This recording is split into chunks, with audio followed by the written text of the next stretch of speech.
10,000 sea snails crushed and boiled in giant lead vats for 10 days. The smell so putrid that purple dye factories had to be built miles outside city walls.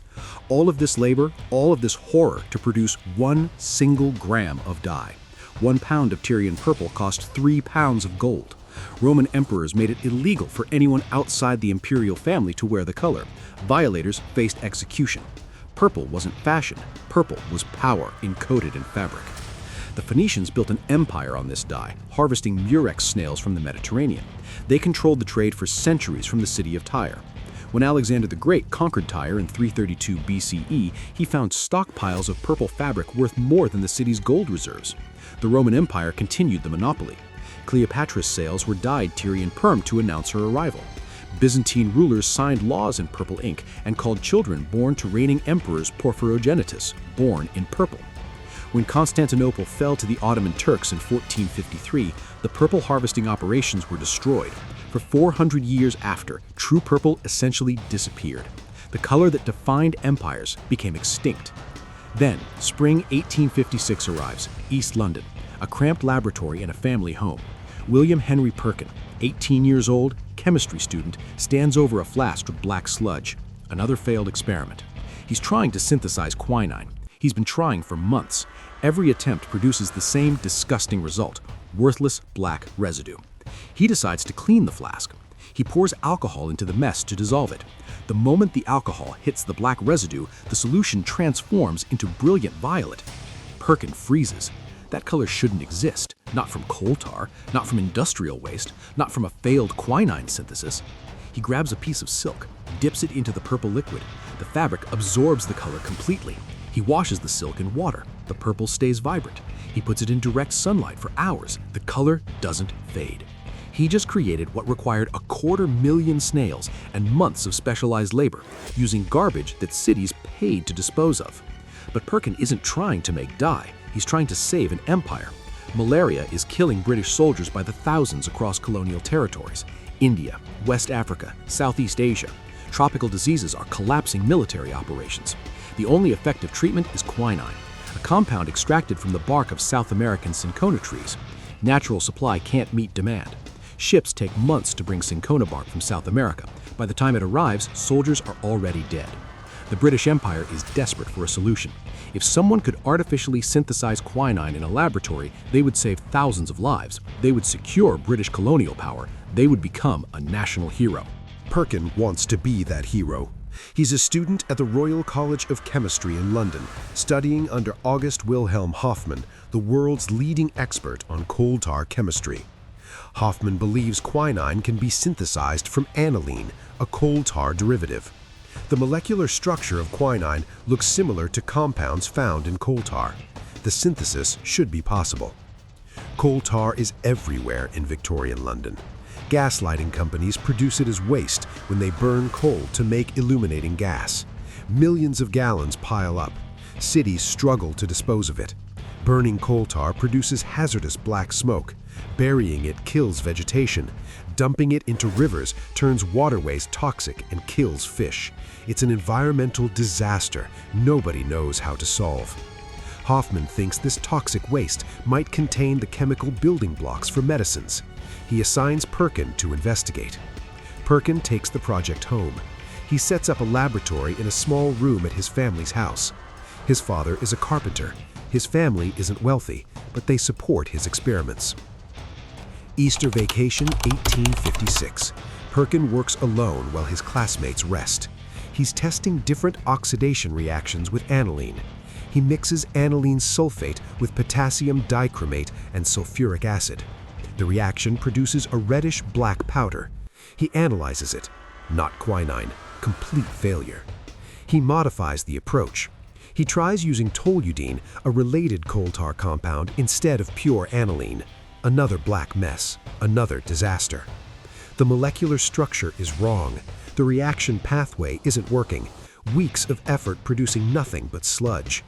Most students would give up, return to class, let the professor solve it. Perkin tries one more time. He attempts to clean his equipment. He adds alcohol to dissolve the black residue so he can wash the flask properly. The black sludge dissolves.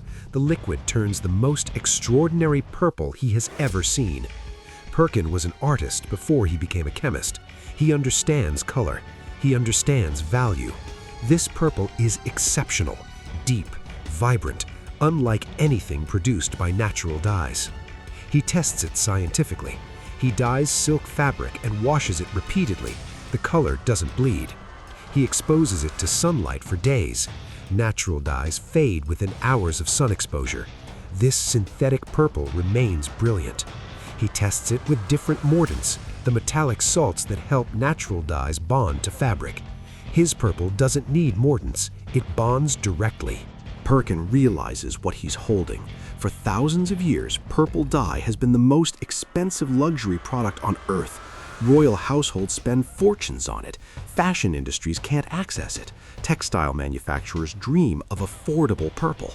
He just created it accidentally from wastes nobody wants. He shows the purple silk to his father and his older brother Thomas. Neither understands chemistry, but they understand economics. His father contacts textile manufacturers in Scotland. They send a sample to Robert Puller, a dye works owner in Perth. Puller's response arrives by mail within days.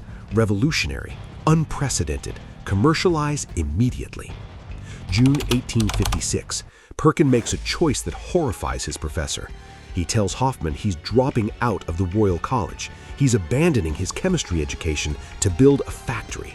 Hoffman is furious. Perkin is one of his best students. Hoffman expects him to become a research chemist, to continue working on quinine, to contribute to academic science.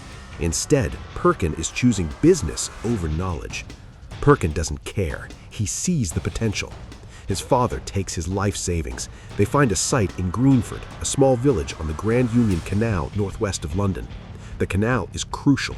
Perkin needs to transport coal tar from London's gasworks and ship finished dye to textile factories. The canal provides cheap transportation for heavy materials. They build the factory themselves. Perkin is 18 years old, designing industrial chemistry processes that don't exist yet. There are no textbooks on synthetic dye manufacturing, no engineers with experience, no industrial equipment designed for this chemistry. Perkin invents everything from scratch. August 26, 1856. Perkin files British patent number 1984 for his new dye. He calls it mauveine, from the French word mauve meaning the purple mallow flower. He's protecting his invention while simultaneously building the production facility. The factory opens in 1857. Perkin & Sons begins manufacturing mauveine on an industrial scale. They source aniline from coal tar. They run oxidation reactions in huge vats. They produce thousands of yards of purple-dyed fabric every week. The Grand Union Canal beside the factory changes color constantly, turning purple, violet, magenta, depending on production schedules. Locals start calling it the Rainbow Canal. But there's a catastrophic problem. Nobody is buying. Purple has been forbidden to commoners for 3,000 years. Fashion houses don't know what to do with synthetic mauveine. The color seems wrong, too accessible, too cheap. Wealthy customers associate purple with emperors and kings. Why would they want a color that ordinary people might afford? Textile manufacturers are skeptical about synthetic dyes. Natural dyes have been used for thousands of years. This artificial purple seems suspicious, unreliable, possibly dangerous. Perkin is hemorrhaging money. His family's savings are disappearing. The factory produces fabric nobody wants. His gamble is collapsing. The dropout decision looks catastrophic. Then, 1862 changes everything. Queen Victoria appears at the Royal Exhibition wearing a gown dyed with Perkin's mauveine. The Queen of England, the most powerful woman in the world, endorsing synthetic purple. London society explodes. If the Queen wears mauveine, then mauveine is fashionable. Within weeks, every woman in London wants purple. Dress shops are flooded with orders. Women demand dresses, bonnets, parasols, gloves, stockings, ribbons, all in the new color. Men buy smoking jackets and ornate slippers in mauveine. The streets of London glow purple. Punch magazine, the satirical weekly, publishes warnings about mauve measles spreading through the city like a disease. Fashion journalists call it the mauve mania. Everyone wants purple. The color that belonged to emperors now belongs to shopkeepers, clerks, factory workers, servants. Democracy expressed through dye. Perkin becomes wealthy almost overnight. His factory can barely keep up with demand. He expands operations, builds additional production facilities. By the early 1860s, Perkin & Sons is one of Britain's most profitable chemical companies. But something far more significant is happening beyond fashion. Chemists across Europe see what Perkin accomplished. If coal tar can produce purple, what other colors can it produce? The race to synthesize new dyes begins. French chemist François-Emmanuel Verguin synthesizes fuchsin, a brilliant magenta, in 1858. German chemists develop aniline blue in the 1860s. Synthetic greens, yellows, oranges follow. The natural dye industry that existed for thousands of years starts collapsing. Indigo plantations in India go bankrupt. Madder root farms in Europe close. Cochineal beetle harvesting in Mexico ends, all replaced by coal tar chemistry. Germany notices what's happening. German chemical companies study Perkin's methods and industrialize them on a massive scale. BASF, Bayer, Hoist, companies that will dominate global chemistry for the next century, build their empires on synthetic dyes. By the 1870s, Germany controls 90% of the world's synthetic dye market. The German economy surges forward, powered by coal tar. Britain invented synthetic dyes. Germany turned them into an industrial empire. But the real revolution isn't about color, it's about medicine. Chemists working with synthetic dyes discover something unexpected. Certain dyes can stain specific cells under microscopes. Suddenly, doctors can see bacteria. They can identify different cell types. They can diagnose diseases by staining tissue samples. Synthetic dyes revolutionize medical diagnosis. German scientist Paul Ehrlich takes this further. If dyes can target specific cells, maybe chemicals can target specific diseases. He uses synthetic dye chemistry to develop the first targeted antibacterial drugs. He calls them magic bullets because they kill bacteria without harming human cells. The entire field of chemotherapy grows directly from synthetic dye research. The same chemical processes that create colored fabric create aspirin, antibiotics, anesthetics, pain medications, cancer treatments. The pharmaceutical industry is born from Perkin's accident. Think about what this means. Perkin tried to cure malaria and failed. He never synthesized quinine.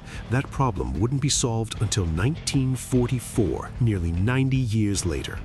His experiment was a complete failure by every scientific measure, but his failure created something success never could have. If Perkin had successfully synthesized quinine, he would have saved thousands of lives from one disease. His failure created an entire industry that has saved billions of lives from hundreds of diseases. Perkin retires from the dye business in 1874 at the age 36. He's made his fortune. He sells his factory and spends the rest of his life researching pure chemistry. He makes fundamental discoveries about organic molecular structures. He develops new synthesis methods. He continues contributing to science, but now for knowledge rather than profit. 1906. King Edward VII knights him for his contributions to British industry and science.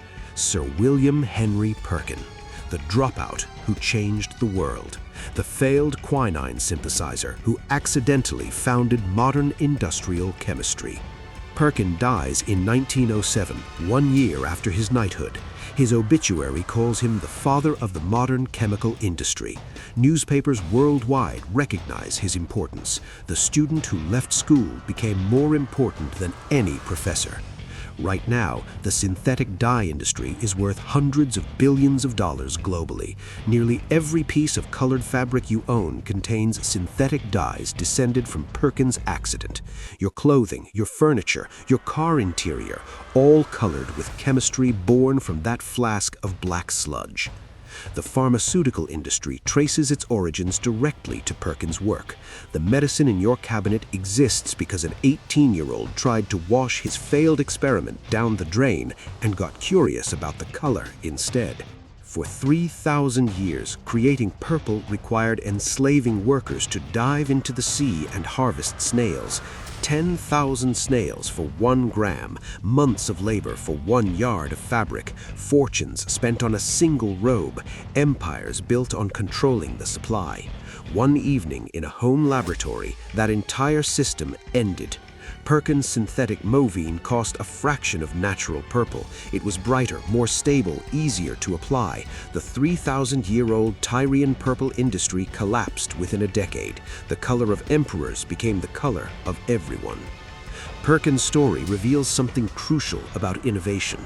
Success follows plans. Failure creates possibilities. Perkins had a clear plan: synthesize quinine, save lives, become a hero. His plan failed completely. Every experiment produced worthless sludge. But failure forced him to look at what he actually created instead of what he wanted to create. Most people would have washed that flask and started over. Perkin was curious enough to examine his failure. That curiosity changed human history. Before Perkin, chemistry was academic science. After Perkin, chemistry was industry. Before Perkin, colors came from nature. After Perkin, colors came from waste. Before Perkin, purple belonged to kings. After Perkin, purple belonged to everyone. The 18-year-old who tried to cure malaria and failed created the foundation for curing everything else. The student who dropped out became more important than any graduate. The mistake in the flask became more valuable than the goal in his mind. William Perkin never accomplished what he set out to do, but he proved that accidents can be more powerful than intentions, that industrial waste can be more valuable than gold, that failure examined with curiosity can change the world more than success achieved through planning. The black sludge wasn't failure, it was the future. Perkin just had to be curious enough to see it.